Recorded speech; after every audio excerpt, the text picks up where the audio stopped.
Welcome back to the Lane Report. In this presentation, we discuss the Rimland Theory and its impact on U.S. foreign policy in Southeast Asia. During the years leading up to the Second World War, transportation technology had greatly improved and international trade had become a major topic in foreign policy circles. Academics and politicians had turned their attention away from overland travel and toward oceanic transportation as an important geopolitical factor in the global power structure. One of the leading academics in this paradigm shift was Nicholas Spykman, a sterling professor of international relations at Yale University. While he was considered by some scholars as a political scientist, his focus was largely geographic in nature, and he became a leading academic in the field of geopolitics. He was highly critical of Mackinder's Heartland theory and regarded the model as short-sighted. He argued that, while strategically important, the Heartland served little purpose if resources could not be transported overseas. He published his book titled America's Strategy in World Politics in 1942, just 1 year before he died of cancer. In his book, Spykman criticized Mackinder for his overemphasizing the strategic importance of the Heartland. He assumed that the Heartland would not be a potential hub of Europe, largely because the vast region of Central Asia was surrounded by major mountain ranges, deserts, and the Arctic Ocean to the north. These obstacles made it difficult to transport resources out of Central Asia without control over the Rimland. For this reason, Spykman argued that the Rimland, the strip of coastal land that encircles Eurasia, is more important than the Central Asian zone, the so-called Heartland, for the control of Eurasian continent. According to Spykman, quote, "Who controls the Rimland rules Eurasia. Who rules Eurasia controls the destinies of the world." In order to have access to strategic resources and retain its role as one of the world powers, it was imperative that the United States use its military to stop the spread of Axis control over the Rimland.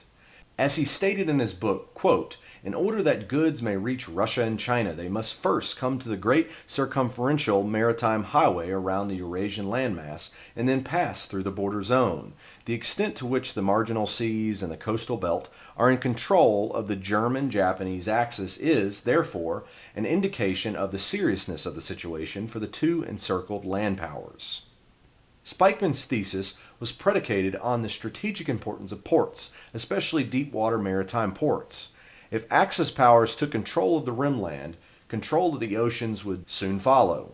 They would be able to control trade and easily conquer territory with valuable mineral resources. The Rimland model was based on the assumption that the world is, and always will be, a multipolar world. To Spykman, the world is made up of several global superpowers competing over resources. This results in a constant battle for territory. Whoever controls access to these resources will gain the upper hand in this competition. Of course, Spykman did not envision the bipolar world that would result at the end of World War II, nor the unipolar world created after the fall of the Soviet Union. However, as Spykman argued, the world is vast and is difficult for one power to control for a long period of time. In many ways, the world today has returned to a multipolar political structure, with China, the United States, the United Kingdom, and the European Union all playing major roles in global affairs. Spykman's geopolitical model became known as the Rimland Theory and was used as the foundation for Harry Truman's containment policy. Containment refers to the U.S. intervention policy against the Soviet Union in the Rimland region during the Cold War. The result was a series of wars in Korea, Burma, Laos, Cambodia, and Vietnam. In addition, the North Atlantic Treaty Organization was created with the explicit purpose of stopping Soviet expansion into Western Europe. Each of these regions were strategically important parts of the Rimland. In an article published in Geopolitics, Emery Issery stated, quote, "The Heartland theory provided the intellectual ground for the U.S. Cold War foreign policy. Nicholas Spykman was among the most influential American political scientists in the 1940s. Spykman's Rimland thesis was developed on the basis of Mackinder's Heartland concept. In contrast to Mackinder's emphasis on the Eurasian Heartland, Spykman offered the Rimlands of Eurasia, that is, Western Europe, the Pacific Rim, and the Middle East. According to him, whoever controlled these regions would contain an emerging Heartland power.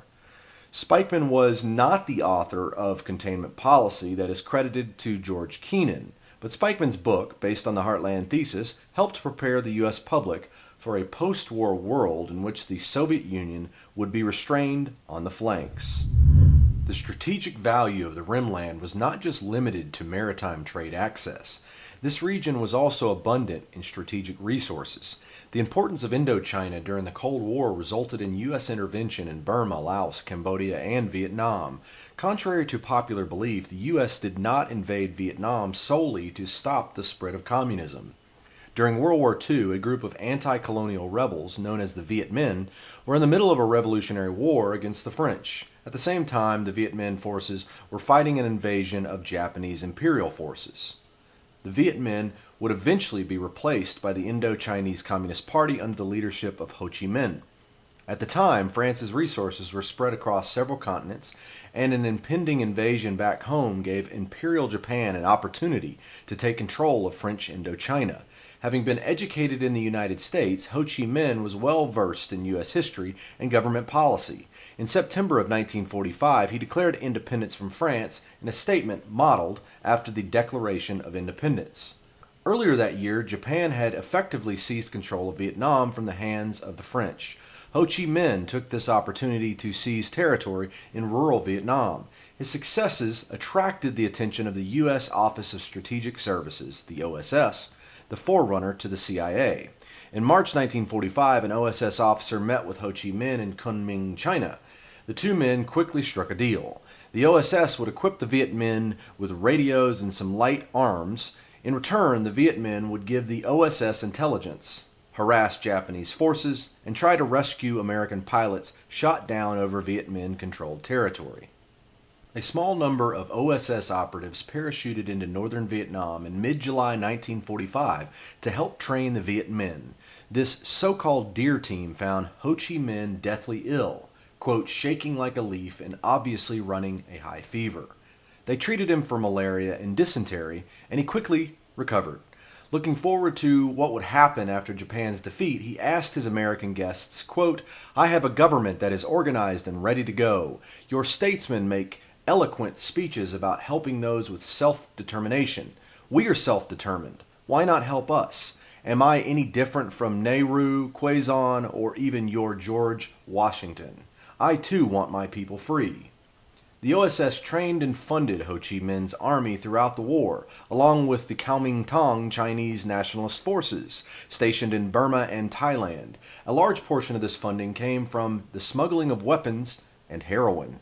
U.S. intelligence worked alongside cartels in Vietnam, Burma, Laos, Cambodia, and Thailand to distribute heroin from the Golden Triangle to the United States. By 1947, the OSS would be replaced by the CIA, who would continue smuggling operations in Indochina. The CIA would run this operation through a transport subsidiary called Civil Air Transport, later termed Air America, and would ship thousands of pounds of heroin through associated cartels to the United States. According to an article written by David Trong in 1987, quote, "The CIA-backed KMT troops settled in Burma after World War II and controlled the opium traffic for buyers in northern Thailand and Bangkok.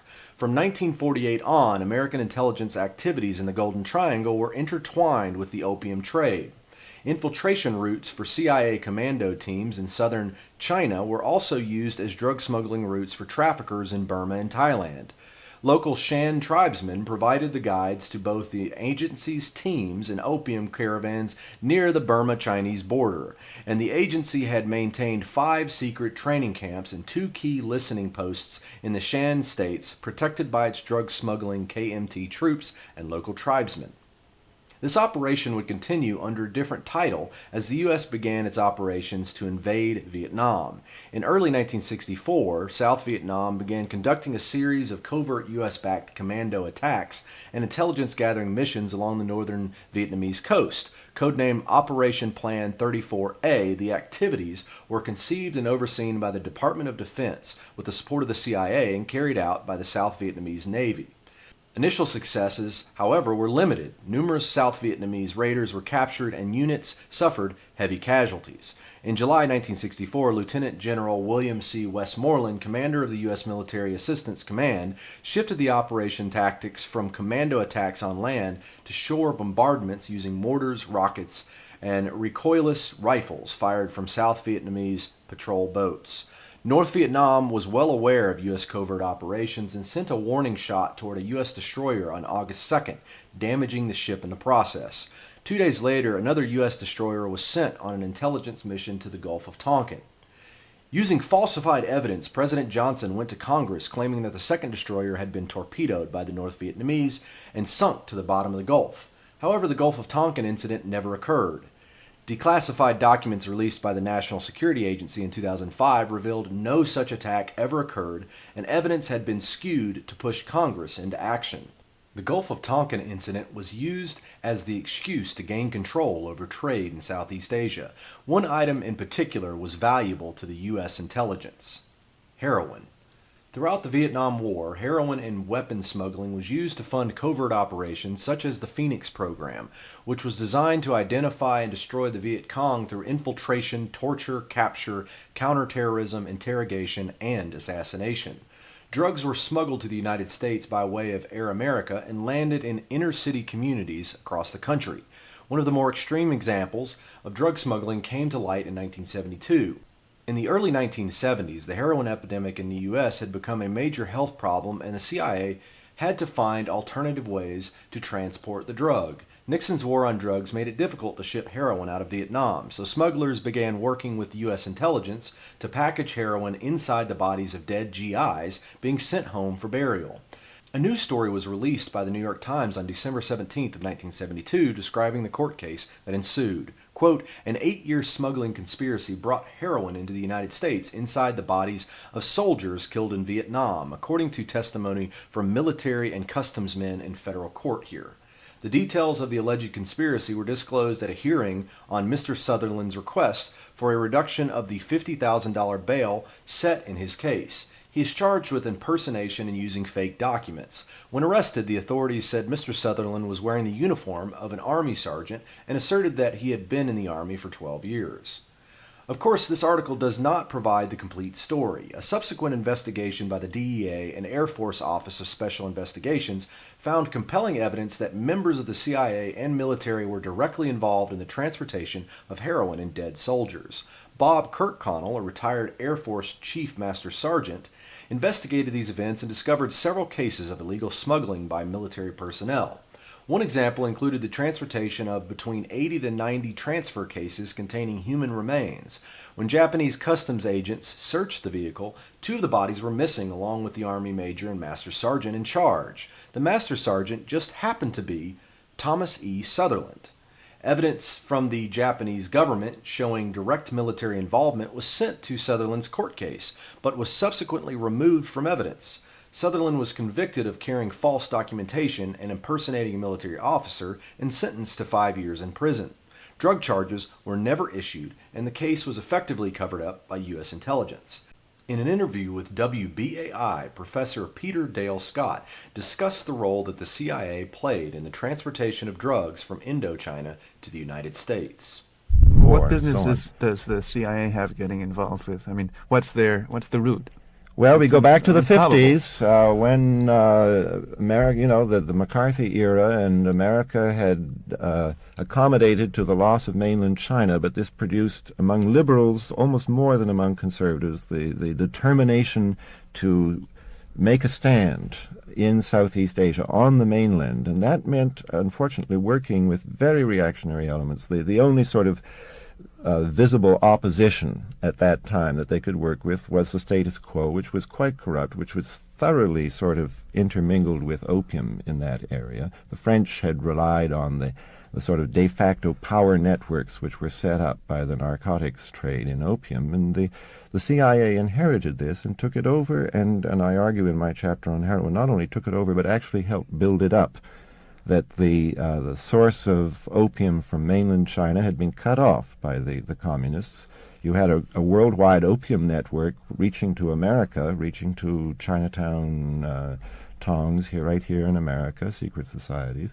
But the opium had been cut off, and this was, of course, a crisis to the opium industry, and the CIA allowed its resources to be used via its airline, its, quote, private airline in Southeast Asia. We call it Air America today. It was called Civil Air Transport in those days. It's General Chennault's airline that he set up after World War II.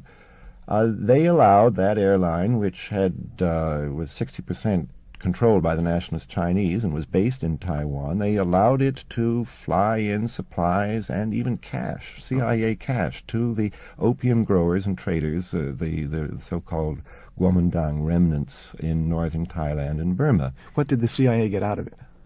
Well, it got out of it a network which reached through the whole of Southeast Asia. It got out of it, particularly in the early 50s, reinforcement for the elements in Malaya that were putting down the insurrection there, because these were mostly so-called triads or secret societies, Chinese, overseas Chinese with links to the Kuomintang, who were actually hired as private armies by the mine owners and in Malaya to put down the insurrection there. And the British started off by trying to stamp out narcotics in Malaya, but they found that this meant crushing the secret societies, and as a very scholarly book points out, this created a vacuum, which the communists moved into. So the British learned that they had to hold off from this, and meanwhile the CIA, indirectly, but I think quite consciously, were allowing their resources to be used to build it up. You have to remember that opium was reaching this country in the form of heroin.